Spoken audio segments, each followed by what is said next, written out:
So let's talk about modern science. If this is all mythology, remember Christ said, as the days of Noah were, so shall the coming of the Son of Man be. So if I'm right, we should be able to find this. If I'm wrong, we shouldn't be able to find this in modern times. If everybody else is right about the sons of God being the sons of Seth, we should be able to find the sons of Seth mixing with the daughters of Cain right now. But we can't because they were killed in the flood. But we saw that they were mixing species as well. So far, the outside sources have told us that they were mixing species. The Bible tells us everything had become corrupt, all flesh. All flesh. Remember, all flesh is not the same flesh. There's different kind of man, birds, fish, beasts, everything. Different kinds of flesh. All flesh had become corrupt because they were mixing it. So here in the 1920s, we see a humanzi. The humanzi is a hypothetical chimpanzee-human hybrid. An unsuccessful attempt to create such a hybrid was made by Aya Ivanovich in the 1920s. The portmanteau word humanzi for a human-chimpanzee hybrid appears to have entered usage in the 1980s. Now, if the video is still out there on YouTube, I will go look for it and add it to the description. But Jesse Ventura, his show Conspiracy Theory, he does a episode on the humanzi. And it was the first time I had heard of it. And during the episode, he found evidence that the humanzi was not a failed experiment. Some of the experiments failed, but he found evidence that they succeeded in some of them. And so he goes to a location which is rumored to have a humanzi, and it's supposed to be a privately owned company, and he's met with armed guards, government guards. So something else is going on there. You guys can watch that episode of Conspiracy Theory with Jesse Ventura on your own, where he investigates the humanzi. But it'd be one thing if this was the only example. We have from 2003, the Washington Post, cloning yields human rabbit hybrid embryo. I googled human rabbit hybrid because I wrote about it in the Days of Noah. You get 28 million results if you Google human rabbit hybrid. Human pig hybrid created in the lab. This is from National Geographic. Here are the facts. 2017. 2019, Japan approves first human animal embryo experiments. This is from nature.com. And again, from 2003, rabbit human embryos reported. Chinese scientists mixed DNA. Here's another article. All these articles the links are in the description. First human monkey hybrid embryo was created in China. This is 2019, August 13th. Now, it's funny, it's almost 16 years to the date. This is the 13th, this is the 14th. Rabbit human embryos reported. Chinese scientists mixed DNA. 16 years later, they're creating monkey-human hybrids in China. Here's another one, 5 chimeras created by science. A chimera is an organism with genetic material from 2 or more sources. Experiments in the field may save lives, but are ethically controversial. And here's the Greek chimera. This is why they said it's 2 or more sources. Genetic material from 2 or more sources. It's a lion with a snake for a tail and a goat's head attached to his body for some reason. It looks like just some random experiment gone wrong. And so we see that everything I'm saying that was happening in the days of Noah is happening right now. That's not deniable. They're mixing creatures right now. Behold, all flesh had become corrupt. And if you continue reading that book, unless those days were shortened, no flesh should be saved. This is right out of the New Testament. Unless those days were shortened, no flesh should be saved. Go find that and read the context for yourself. That's a little bit of homework for you. Go find that Bible verse. Unless those days are shortened, talk about the end times, no flesh should be saved. But as the days of Noah were, so shall the coming of the Son of Man be. We have sheep-human hybrids made in the lab. Get the facts. This is from 2018. Building on a controversial breakthrough made in 2017, scientists announced on Saturday that they have created the second successful human-animal hybrid, sheep embryos that are 0.01% human by cell count. What makes you think they won't go over that? We're talking about hybrids right here in modern times. So when people said I was crazy in 2010 when I released this book, people were telling me I was stretching it and that I was reading into stuff and I was believing mythology, and yet here we are in 2019 and I'm showing you the receipts. I'm showing you that everything I have been saying is happening right now. Human-animal hybrids are coming and could be used to grow organs for transplant. A philosopher weighs in. This is from August 2nd, 2019. They are growing human organs in pigs. I had pointed out before that they had pigs with human blood flowing through them. So now they're growing human organs in pigs. But let's talk about the moral and religious implications of this. What if you're a Muslim, or what if you're a kosher Jew, or what if you're an Israelite? and you need a organ transplant, and there are no human organs available, and yet there are thousands upon thousands of organs available that have been grown in pigs. Is that breaking God's law to have something that's part pig put in you that can save your life? Now, some of you may say, I'd rather die than have pig parts put in me because that's not of the Most High. But what about your child? How many of you would watch your child die knowing you could save your child when there's an animal out there that you could pull apart from and save your child? How many of you would watch your child die? See, the decision is easy when it comes to us. It's harder when we have children that we have to watch go through it knowing we could save them. See, this is what's going to make a lot of things so difficult. Behold, all flesh had become corrupted. This is your mix in your room.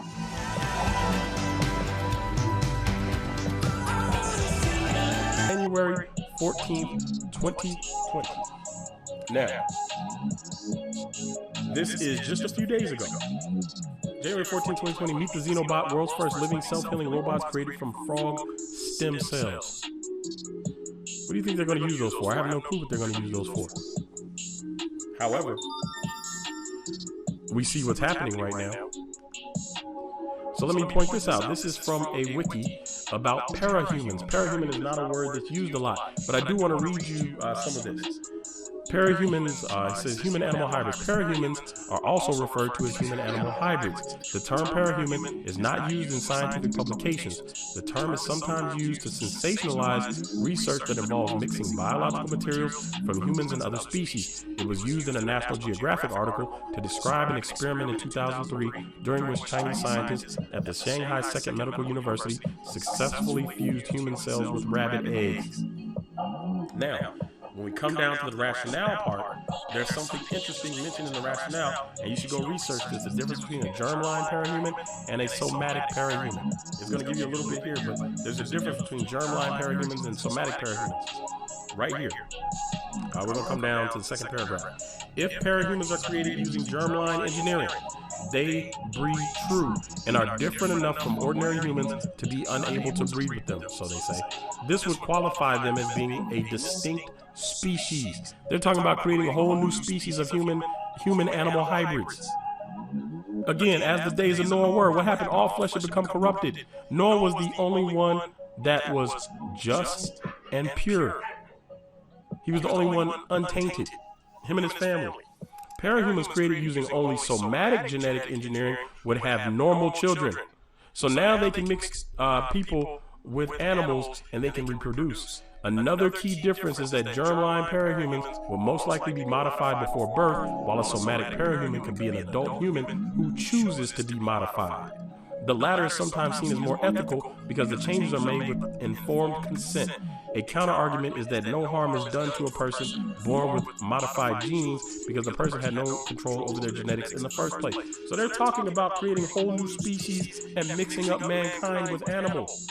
They're talking about having somebody who's a somatic parahuman change their DNA to be part animal DNA, and they can go reproduce with regular people, and their offspring will have part of that animal DNA. Do you understand what it says when it says, unless those days are shortened, no flesh should be saved? As the days of Noah were, so shall the coming of the Son of Man be. All flesh had become corrupted. According to the book of Jubilees, everything was corrupting its order. Animals were mixed. Before the devil comes, everything must be corrupted for him to enter. But have you paid attention? I'm probably going to get in trouble for doing this video. I probably will. Hello, Applebrooks, honey. This is not. No way. No way. If it was just, let's talk about this. This is, you can see where it's located at, you all. This is not a normal pixelation at all. It's not. There's something much greater taking place. Much greater. You can see if we zoom up like this, and I'm probably going to get in trouble for doing this video. I probably will. Hello, Apple. Court paperwork shows Isaiah Gentry is accused of hitting his dad in the head with a statue before stabbing him 20 times with a steak knife. The victim was able to escape to a neighbor's house. Despite the severity of the attack, documents show the victim's injuries were non-life-threatening. Police say Gentry told them he tried to kill his father because a, quote, shape-shifting reptile had taken over. Gentry had been hospitalized and was recently released and arrested on an attempted murder charge. Reinforced Cadillac built to resist bullets, missiles, even chemical attacks. There were also 200 Secret Service agents in tow, although what they got up to in the evenings is anyone's guess. Buckingham Palace can be a pretty risky venue for visiting dignitaries. Her Majesty, of course, is always perfectly charming, but Monty, Holly and Willow are a law unto themselves. These three little corgi dogs may not look threatening, but they tend to chase people and then bite them. Now, 5 years ago, the Queen herself was spotted with a bandaged wrist after intervening to break up a canine squabble. The wound to the royal hand required 3 stitches. Corgis, of course, were originally bred to help round up cattle, so they usually go for your ankles. And when you see pictures of famous people with their heads bowed down in front of the Queen, they are probably on the lookout for those dogs. But you're thinking, why doesn't she simply lock them up when she's entertaining you? You don't know our Queen. She's had corgis for years. Her dad, King George VI, gave her a puppy for her 18th...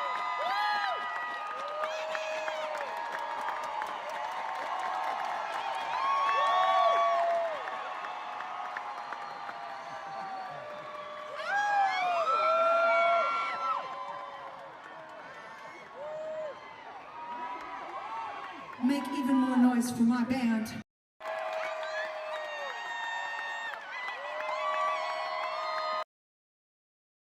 Boost your physique with this super effective new gadget. But here in Johannesburg, this makeup artist uses cosmetics to create art. Chelsea Keta takes everyday makeup products and creates shape-shifting magic. And using special effects and illusion, she brings a new meaning to being a makeup artist. Now, our reporter Lindelo Masikane joins me, of course, now live just to talk to us more about this creativity. Now, Slee, good afternoon to you. I mean, let's talk about perhaps the creativity that Chelsea's showing there, but also the beautiful art. After analyzing thousands of bits of information, after talking to quite some important witnesses, and after receiving a personal message from God, we found out the shocking truth. Hillary is a robot. September 5th, 2015. While speeching, something suggests for the first time that Hillary may not be human. I've got an infrastructure plan to create millions of jobs, fixing our roads, our bridges, our tunnels, airports, our water systems, our sewer systems. An innocent stutter, according to Clinton, but many important computer scientists recognize this stutter Tunnels. as a common bug in the speech program SoundBot 3000. September 21st, 2015. Interviewed on the radio show, Hillary Clinton explains the reason why she does not sweat. The weirdest thing about me is that I don't sweat. You guys are the first to realize that I'm really not even a human being. I was constructed in a garage. A harmless joke? Coincidence? And how to explain Hillary Clinton falls from the stairs like Asimo.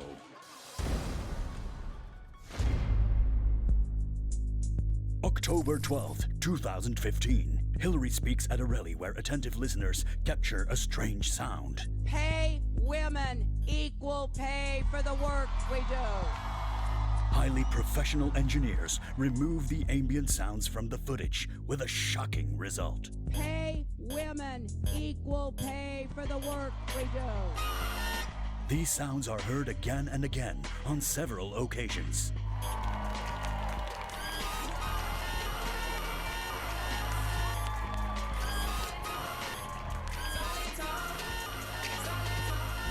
Team Clinton claims these sounds are added by sound engineers, but we spoke to one and he completely destroys this theory. No, I'm telling you the truth. I did not put sound effects on that woman. August 14th, 2016. During an interview, the internal processing system of Hillary Clinton short circuits.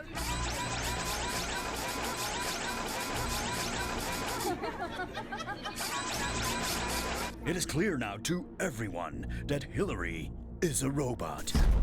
To everyone except one. I am a real person. I am a real person. I am a real person. The proof that even the robot Hillary is a lying, crooked Hillary. These latest images are shot with a heat-detecting camera. Hillary is blue, cold metal. Hillary is a robot. I'm done. What do you think Luke's gonna do tonight? Luke? I mean, Luke's like my brother. We have so much fun. I told him he should be on guard because I might rush his stage. Please do. I mean, after I sing, after we watch Where We Started, and then I'll have a tequila shot, and then anything can happen. I am as unhinged as he is, and that's why sometimes it's fun to watch. You'll fit right in here. Woohoo! I thought so. All right, you have to help me with your fans because they were a little worried about you. They saw this video of your eye twitching. Are you okay? You mean this one? Yeah, my party trick. I can do that too. Look. See, look at us. Hello. Look at us. Hello. Oh my God, I mean, it's this two is of us talent. now. This is talent. You know what this is from? This is from like 13 years in the hair and makeup chair, where I'm watching makeup artists do my makeup, and I'm like, okay, you're gonna get that part in the brow. Around the queen. But of course, sometimes nerves get the better of you. Check out 9-year-old Nathan, who was meeting Queen Elizabeth yesterday. You see, he's gonna look at his face. He looks petrified. That kid right in the middle there? Yeah. Okay. So he's with his parents, David and Carrie, who are former Fame Academy judges. So here comes the Queen. Let's just watch this happen. We're going to present the ceremony for us today. We're hosting today. This is our adoptive son.